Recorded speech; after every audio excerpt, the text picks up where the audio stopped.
Sorry about that. I had to get to work here for a second, but I just wanted to continue along the lines of why part of the problem is the inaccuracies and unjust sentences that these electronic harassment victims are getting down at the courthouse. Part of what I did when I worked for the Justice Department was ensure that criminal cases receive the proper attention.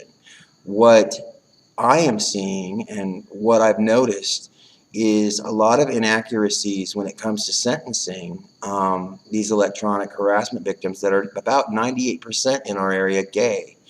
And I would say that on average, probably, I wouldn't say on average, but I would say we have probably about 300 plus gay men in our area that have been implanted with these devices that have been either arrested or harassed by this girl and her brother. And what I am understanding and what we've been coming to understand is a lot of these people suffer tremendous financial hardships. Their credit's destroyed, their family's credit is destroyed, phone bills are rung up to $800, $900 a piece. Everything about this crime is completely invasive, and what you're looking at is a group of victims that have been knocked out on drugs and have been implanted with these devices, and a lot of times sexually assaulted and infected intentionally with the HIV virus and Hep C viruses and other things.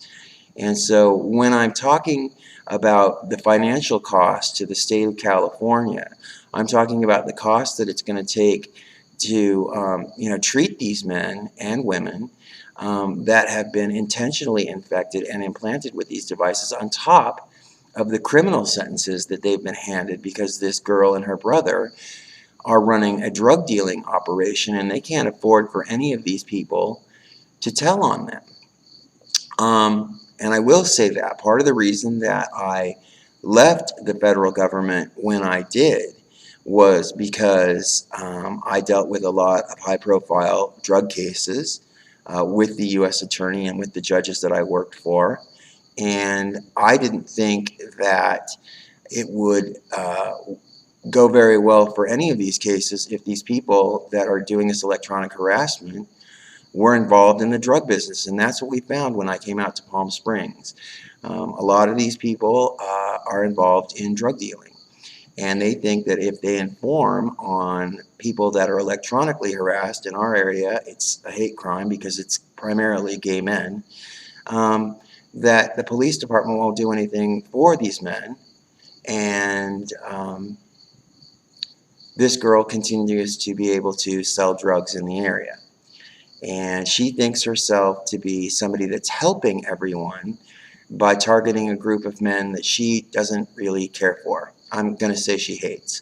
So that's the first part. And I just wanted to say the only person that's ever sought to stop me from doing this, I've already told you guys, was a bully that I knew in high school, a woman, who filed a restraining order for a threat of workplace violence that you can see doesn't really hold water. There's a lot of problems with it. In fact, the court issued the restraining order through the commissioner that I think is questionable when a federal court had stayed the matter. He just went ahead and did it anyways. And you can see that this petitioner went to a certain district attorney, talked to a specific attorney, and talked to a specific law enforcement officer, and she told them that I wasn't a police informant. Well, for years I'd already been using this blog saying that I am a police informant, and that is the truth, on a drug case involving Stephen Fry. Well, out of that grew a tremendous amount of information about electronic harassment and whom was behind it. And when I found out that there were police officers involved, then the investigation became a matter of whether or not I would be able to accomplish what I need to accomplish with local law enforcement being involved and all the way through the judiciary. And so I started this project. And I want everyone to understand that this project was born out of necessity. There was no other way to get my message out to help the victims and these parents without saying I'm an electronic harassment victim and I'm an informant for the police that developed credible information about millions of dollars in mortgage fraud, drug dealing in the area, child pornography. And when I came up with all of these things and I found the factual evidence for them and witnesses for them, there was one person that sought to have me stop saying this, and this is the person who called my sister and threatened that what I was doing was dangerous to my family. She's the same person that contacted an attorney for the County of Riverside, the same one that contacted the district attorney. She's the same person that contacts the commissioner's office and gets these rulings. Now, I'm alleging that right now, but if you look at the way everything happened, it happened all for her and not for me. And I followed the law to the letter. So I just wanted to make sure that everybody's really clear that, if you want to look at how electronic harassment works against gay male victims in this area, all you need to do is look and see how that restraining order came to be and a subsequent warrant for my arrest, none of which should have happened. And then I want to do the last part of today's blog postings are basically a quote from Sigmund Freud, which says, you can't solve the problems that we have with the same thinking that was used to create them. We need to come up with an innovative, modern way of dealing with this situation. It can't be, these people are crazy, or the police are arresting people like me that are speaking out about it. They can't continue to go on the news and make people that are informants like Christopher or myself look bad in the eyes of the public, when what we're trying to do is come up with a viable solution for the police department, for the citizens of the city of Palm Springs, for the county of Riverside, for the state of California, for the United States of America. And, a lot of times these victims have such individualized stories that they don't consider the whole. We have a unique pool of victims here in Palm Springs that make this crime a hate crime.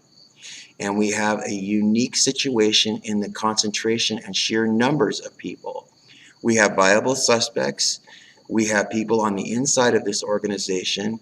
And what I'd really like to have happen is to have Governor Brown and Governor Schwarzenegger get together and come up with some way of dealing with this situation so that my friends and the gay community of Palm Springs can come through this situation and look like the heroes that helped everybody throughout this country save our minds from domestic terrorism. And it's the most important thing that we could ever do.